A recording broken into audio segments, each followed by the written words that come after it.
On the morning of November 14, 1228, a 7-year-old girl named Marguerite stood in the entrance hall of St. Agatha's Convent in northern France, clutching a carved wooden figure her mother had pressed into her hands just hours before. She did not yet know that she would never see her family again. She did not know that within these stone walls an estimated 40,000 children would vanish into convent systems across Europe between the years 1100 and 1500, their lives consumed by institutions that wore the mask of divine purpose while serving appetites that belonged to the darkness. What happened behind the locked doors of medieval convents was not the work of isolated monsters or random cruelty. It was something far worse. It was systematic, organized, and protected by the most powerful forces in European society. And Marguerite was about to become part of a machine designed to destroy everything that made her a child. The corridor stretched before her like a throat leading into shadows. Candlelight threw flickering shapes across walls carved with images of martyred saints, their faces frozen in eternal suffering. Other children moved past her in silence, their heads shaved bare, their feet naked against freezing stone floors even in the bitter cold of approaching winter. They did not speak. They did not make eye contact. Something in their eyes made Marguerite step back instinctively, some knowledge that children should never possess. She noticed the marks on their skin, the way they moved with careful precision, maintaining distance from the black-robed figures who glided through the halls like shadows given form. One girl, perhaps 9 years old, turned to look at Marguerite as she passed, and in that single glance conveyed a warning that made the wooden figure slip from Marguerite's trembling fingers. Her father had owed taxes to the church after a failed harvest. Her mother had been accused of practicing folk healing that bordered on heresy. The local priest had offered what seemed like mercy, a way to clear both debts through the gift of their daughter to God's service. They had believed they were saving her soul. They could not have known they were delivering her into a network that spanned the entirety of Christendom, connecting over 300 documented institutions that specialized in what records euphemistically called spiritual education. Within hours of her arrival, Marguerite would learn the true cost of that education. Her possessions would be taken. Her name would be replaced with a number, and she would discover that the screaming she heard echoing through the stone passages at night was not the sound of prayer, but something far more terrible. She was about to learn what it meant when absolute religious authority combined with complete social immunity to create institutions that consumed childhood itself. And there would be no escape. By the third week of December 1228, Marguerite had ceased to exist. In her place was a hollow-eyed child who answered to the designation 47, who had learned to move through the convent's underground chambers without flinching, who had discovered that survival meant becoming exactly what the system demanded. The transformation had been carefully orchestrated through techniques refined over centuries.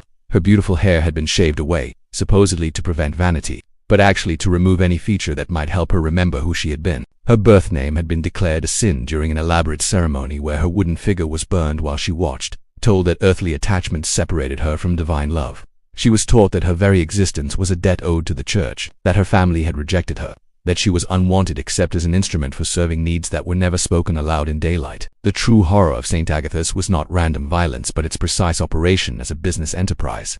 Ledgers discovered centuries later in Vatican archives documented children-like inventory with detailed notes about physical appearance, psychological condition, and specialized training. Marguerite's file described her as exceptional merchandise, commanding premium rates due to her delicate features and malleable temperament. Visiting clergy and wealthy patrons paid extraordinary sums for access to children who had been systematically trained to accept whatever was demanded of them while maintaining the appearance of religious devotion. The underground chambers served purposes that had nothing to do with prayer. Children who resisted or who simply aged beyond their usefulness disappeared into the deepest levels, their remains buried in unmarked graves after brief consecration ceremonies. They treated their deaths as spiritual victories rather than murders. Before we continue into the darkest chapter of Marguerite's story, I need you to understand why documenting these forgotten horrors matters.